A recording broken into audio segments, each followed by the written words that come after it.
Every little girl grows up dreaming about her happy ever after, but most of us don't have fairy tale scriptwriters making sure we get it. That's where the Happy Ever After show comes in. If you have been waiting for a fairy godmother to wave her magic wand and release your frustrations, create the prosperity you want, and live a life you love, then listen closely.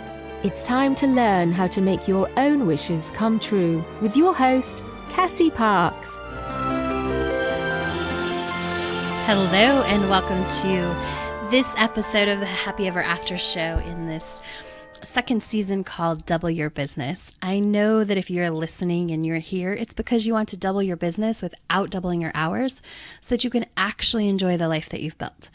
And today we're going to talk about how you could possibly mess this process up so that you can stay on track to doubling your business. And I think it's important to talk about because once upon a time I thought all you had to do was this process. Everything was good. Everybody just went through it with flying colors. And what I've realized after working with my clients and checking in with them, this is actually why I have a year-long program that people can enroll in if they want to stay for support, is because I realized that people were getting off track in certain places. And so I want to I don't like to say warn, but I'm going to tell you what those places might be so that if they do come up, you know how to navigate them. And I actually fully believe that when we prepare for certain things, often it makes them less likely to happen. So I like to get comfortable with what might happen, know that I'm able to handle it, because often if I know that I'm able to handle it, there's no resistance to it. And it doesn't even come up. So that's another reason why I like to talk about this. Number one, to give you the tools and show you what might happen and give you the process to get unstuck if you get stuck. And number two, because I find that the more you're prepared to navigate getting stuck, the less you get stuck. So I'm excited to talk about that today. Also excited recently run live workshop at the Enchanted Palace. I'm actually getting ready for another one. And when I think about running this workshop and I think about who showed up here this year and who showed up even before I moved into the Enchanted Palace, but who's traveled to Denver to spend 3 or 4 days with me, I'm just so honored and excited. And the reason is that I don't know why I was thinking about this the other day, but I was. But, there used to be a point in time where I couldn't really get anyone to show up to a workshop that was free. I remember this one New Year's and I had this great idea. I had an amazing office, which I totally manifested and had in this really great part of town. And it was only like $200 a month. It was awesome. It was so big. You could fit like 30 chairs in there. And I bought folding chairs off of Craigslist and set up this amazing workshop space. But I didn't know how to fill it. I remember one, I put up flyers. I did a lot of work to try and promote this one New Year's. And now I know why that didn't work. There were 6 different programs all focused on different things, and I needed to pick one thing. And I also know a lot more about marketing now, but I like to remember those moments where nobody showed up, because I know what it's like to have nobody show up.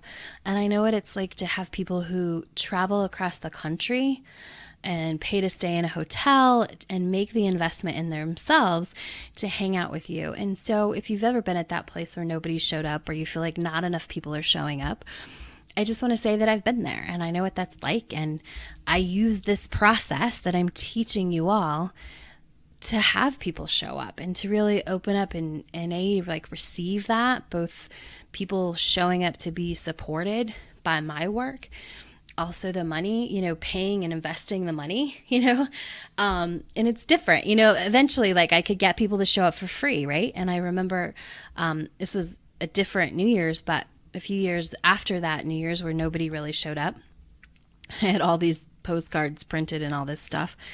Vistaprint used to be my best friend. A couple years after that, I had a workshop and, I was talking to a hairdresser about it and she's like, oh, I want to do that. I want to check it out. Would you do it? And I said, oh yeah, I need a test group. I'll do it for free. So I was able to get 14 people to show up. Again, it was for free, but I was like, oh, this is better than having 0 or 2. This is 14. But for a while it was hard. I didn't know how to transition that. I didn't know how to then get paid to spend a day with me or more than one day with me. And so as we go through this process, I think that's just like making me, as I tell you about this process in the podcast, it's having me and reminding me to think about the places that I've been that weren't super successful. And just, to share with you that I've been there. And so I just wanted to share that with you before we get started today. If you love this season of the Happy Ever After show, which is called Double Your Business, please go to Amazon.com and grab the book as well, Double Your Business. It's going to cover the same things, but I always talk about different things in the book than I do the podcast, because really it's hard when you're writing to remember every single thing. And sometimes it just doesn't fit with the flow. And so I'm able to talk about things a little bit different on the podcast, and I write about them a little bit different. So go to Amazon.com and grab your copy of Double Your Business. Also, if you haven't got your Double Your Business video course yet, you can go to doubleyourbusinesswithcassie.com and pick that up and start putting all this stuff into play. So I've loved this episode of the podcast. I love talking about Double Your Business, I love the successes that I hear from it. And we're going to talk a little bit about that later. But, I used to not, like I said at the beginning of this, I didn't used to do or like to, when my editor would encourage me to put a chapter in my book, like, here's what might go wrong. I always thought that was setting sort of people up for failure. And I have a different view of that now, because I know if you don't know what's going to come up, then you don't know how to navigate it. I also know that these things often come up. Maybe not everything that I talk about is going to come up for you specifically, but maybe one or two of them will, maybe none of them will. But I saw enough people get hit with these things that I realized, even if I didn't talk about it and tell you how to navigate it, that they still happened. So, like I said in the beginning, I have learned that if I know ahead of time what might happen and how I'm going to navigate it, like the thing that can get me off track happens so much less frequently.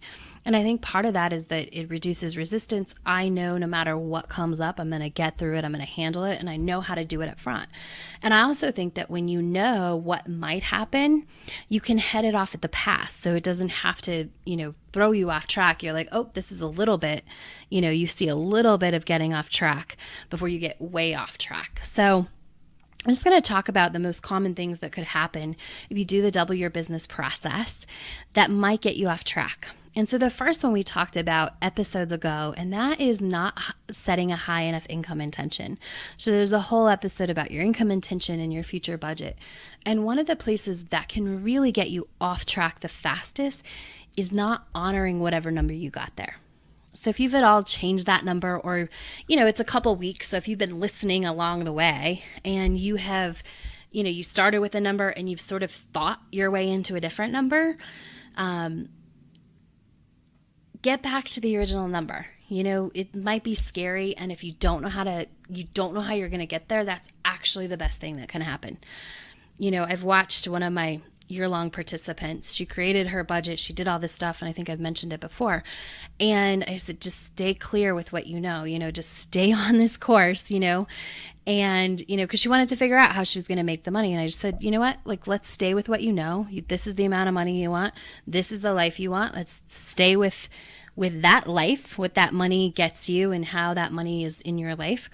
And let's stay there. And what's happened is that an amazing business opportunity, which is not at all what she thought she would be doing, or she's an entrepreneur. That wasn't the type of business that she's doing. It's new and different, but uses all her skills. And so she's been able to find that. And really, I believe it's because she's been true. That number was scary.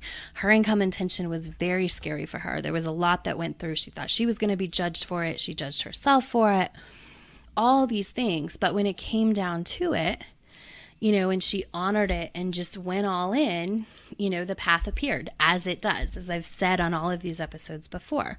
When you really get that clarity and you own that income intention and you do it as big as, that scary number that just came from inside you, and you own that and you just start stepping into it, the path appears. And so if you've been doing this for a while, you might have thought, oh, I should back off my income intention. I should go for, if the number was 200,000, maybe you think you should go for 100,000 first, right? And I'm just going to say, go big. go for that number, because you don't have to do it tomorrow. It doesn't have to happen tomorrow. Our goal is to get you there 5 years out. You have 5 years to grow into that person. And when you give yourself that kind of amount of space and time, but you're stepping into it every single day, it's going to get closer and closer. And if you adjust down, you're not going to have to grow as much.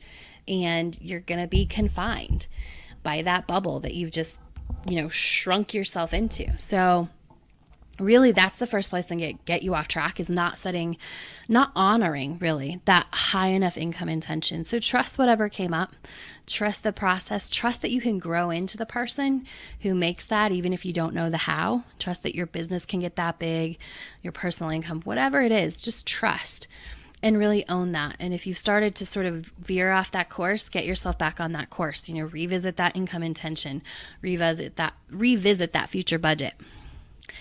So the next thing that can get you off, we talked about scripting, which is the magical thing that you do to get into the experience of your future self. It's really how you get to know your future self, because we've talked about before on the show how you can't just stand in one place and look forward and know who she or he is, right? But if you can get into that place where she's living that life and you can look around and you can do some detective work, you get a lot clearer picture of who she is and how she's different than you and where you have to grow into and sort of what's going to change. And once you get really clear on that, that also starts to happen naturally once you step into her experience. And so it's important to script. The place that you can get off here is not scripting from the place of your future budget, is to really decide, I'm not going to script that thing, that activity, that experience in my future budget. I'm going to script 5 new clients because that's what I want. Or, I had a client who we decided based on her budget, her scripting, we talked about it, we agreed upon it. And when she turned it in, it was different. And I was like, what happened here? And she's like, I switched it up. She actually said before she, turned it in, she said, we talked about this, but I switched it up to this. And when I said why, she's like, I just thought this is more what I wanted. And I said, oh, interesting, because we discussed this and we got to this place where that was your future self. And as we talked about it, she realized, she was like, oh, I get it. This script, what I chose, and it was about locations, that she was going to travel to. She picked the location that was her current self wanted to go to instead of her future self would be going to. And so it's important to just remember that and to really honor that future budget, because that's the future you. So honor those experiences, and you can get off track by trying to talk yourself into something different. And a lot of times this stuff, you'll notice with not going with the higher income intention. I said, you kind of talk yourself, or you think it would be better if you lower it. Same thing happens, with not picking scripting days that are reflective of your future budget. You can convince yourself of anything. You can think yourself into anything, right? So it's really important to be clear about the steps. And if you have to listen to different episodes over and over again to get really clear about the steps, do it. That's why I recommend grabbing the book at Amazon, is because the steps are kind of laid out in the pages. So you can, it might be easier to highlight them or write them, and it'll be available in print very soon. But and you can grab it off Amazon, and it's highlighting in your Kindle or whatever. But you can also write down, and sometimes that's easier because I have it sectioned out in the book. But you really want to make sure that you're following all the steps and staying in tune with the steps. And scripting from that future place and being in honor of that income intention. And really the key that you might not be following a step is if you're using the word like, well, I think this would be better. I think this, that's just you want to start paying attention to that in your mind. Because whenever I hear one of my clients say, well, I thought I should do this, or I think this would be better, I know it's not coming from their future self. I know 100% of the time when they say I thought or I think, it's coming from their future self their present self trying to get to their future self, instead of their future self looking back and sort of inspiring and giving intuitive hits to their current self. So that's just one thing you want to look for anytime you're thinking about something. And when you find that, go look at the step you're thinking about, and then just, either listen to the episode or reread it in the book and really tune back in and put yourself back on track by making sure that you're following the step, how the step is laid out, instead of thinking of a new way to do it. So how else can you get off track? I see this one so often. And it's the magic pill will come up, right? The magic pill. You've all probably had this experience before where something you thought, oh my gosh, this is going to get me there super fast. And when that happens, you think it's a good idea to chase it. You'll notice I said think again, right? It's like, I think, and again, this is where you want to listen to the words that you're using or that are going through your mind. If you're thinking something, oh, I think if I do this, it'll get me there faster. I think this is what my future self would do. I think I can get there doing this. I think this is a good idea, are all signs that you're probably not tapped in enough to your future self to be making a decision. And the reason I know that is that when decisions come from your future self, they're not really decisions. They're just things you have to do. When you're fully tapped into your future self and she's guiding you along this path or guiding you to find the path that's going to get you to double your business or to your income intention, whichever one of those is higher. When she's leading you, it's whispers, it's intuition, it's inspiration, it's just knowing. You really, really know that these are the steps you should be taking. You don't think about it and you don't have to justify it in your mind.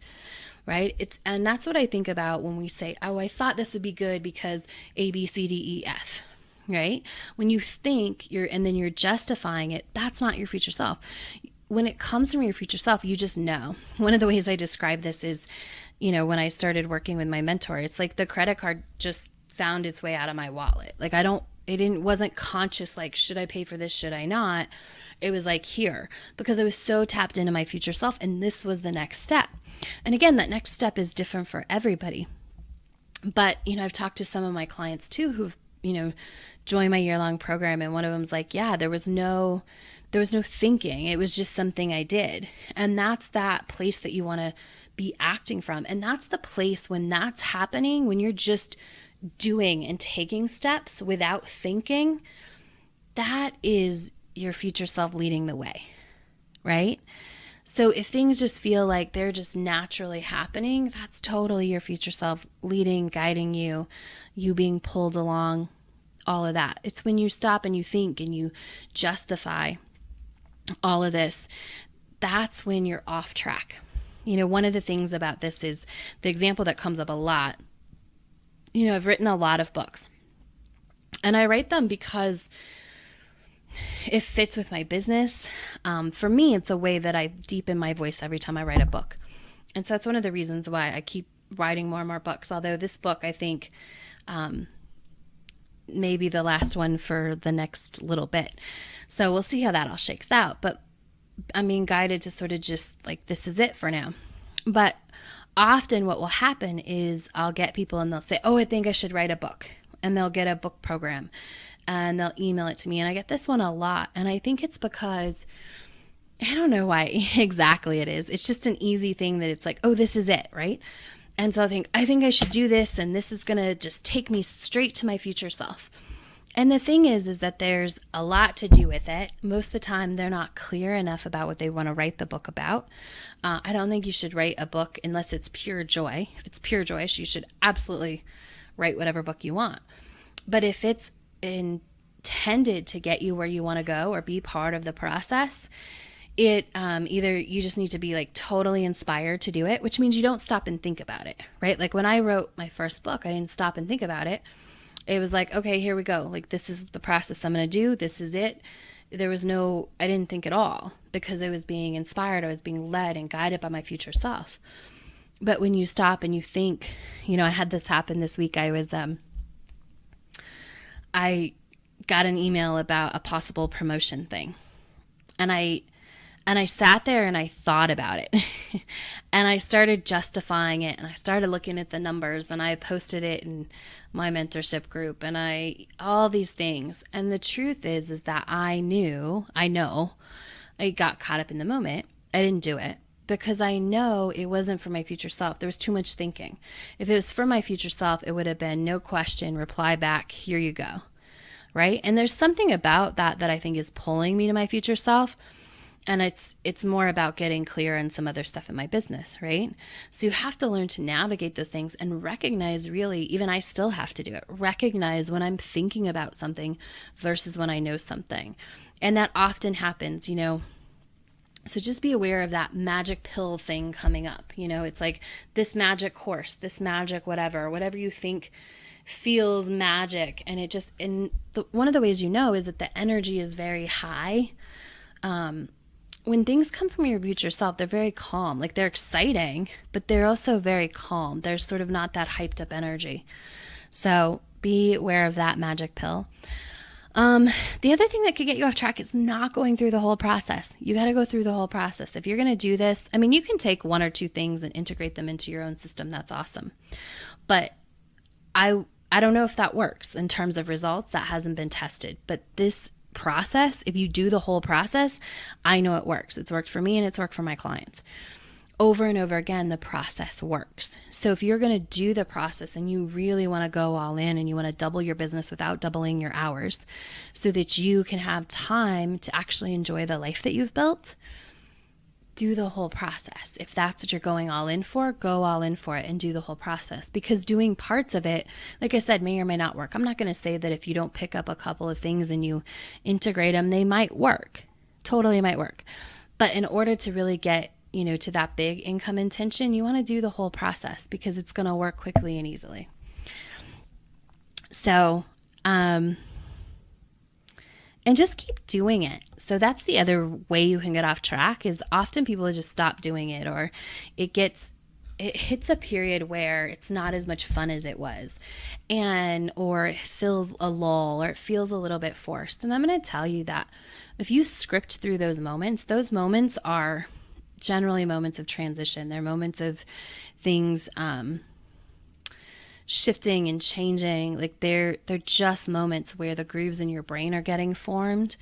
And if you can stick through those, they don't usually last that long, especially if you decide, hey, I'm going to keep doing this, and you just tell yourself that.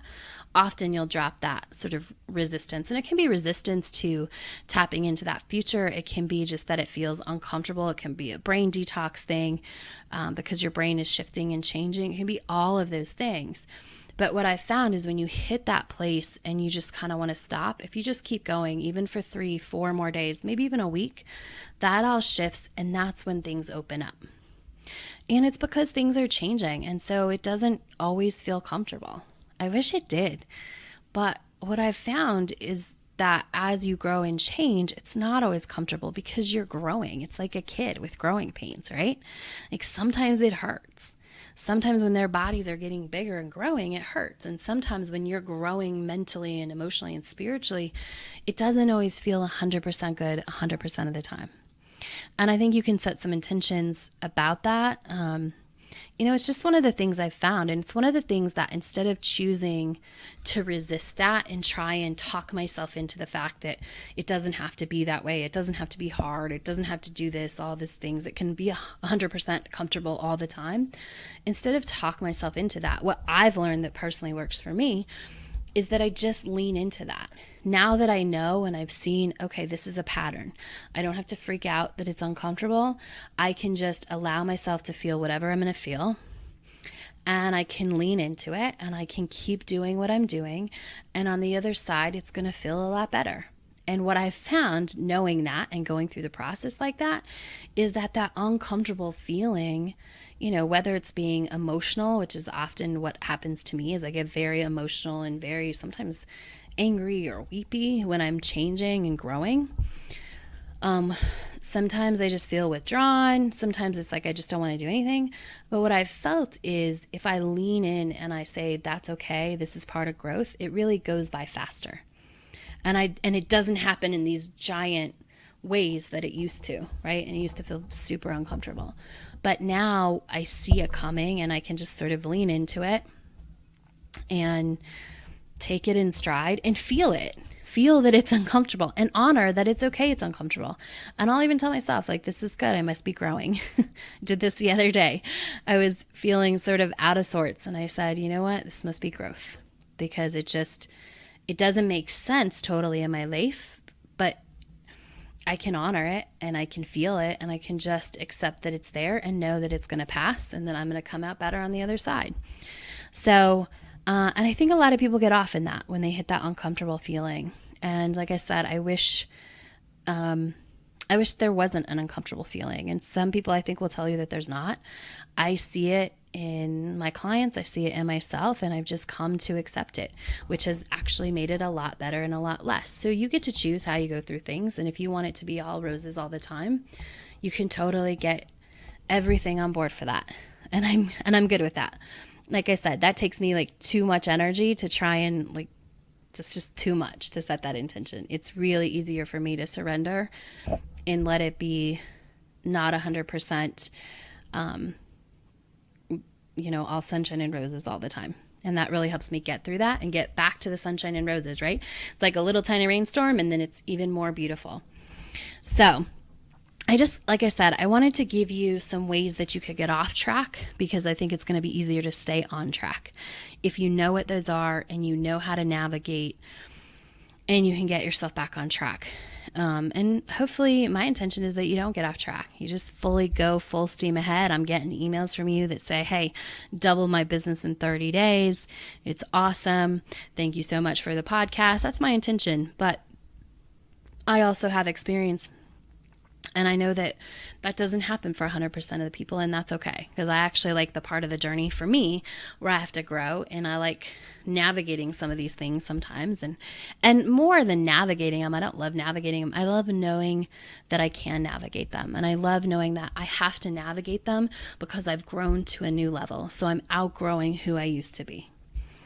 So just giving you a heads up about that. Of course, if you ever find you want support in this process, I work closely with a couple entrepreneurs a month, 2 entrepreneurs a month, to double their business. And if you're like, I see how this could work and I want more support, you can just go to my website, liveyourchampagnelife.com, and click on the Work with Cassie button and follow the application process, and we can jump on the phone and see if I am able to help you and support you in doubling your business without doubling your hours. Before we go, I just wanted to share this awesome story.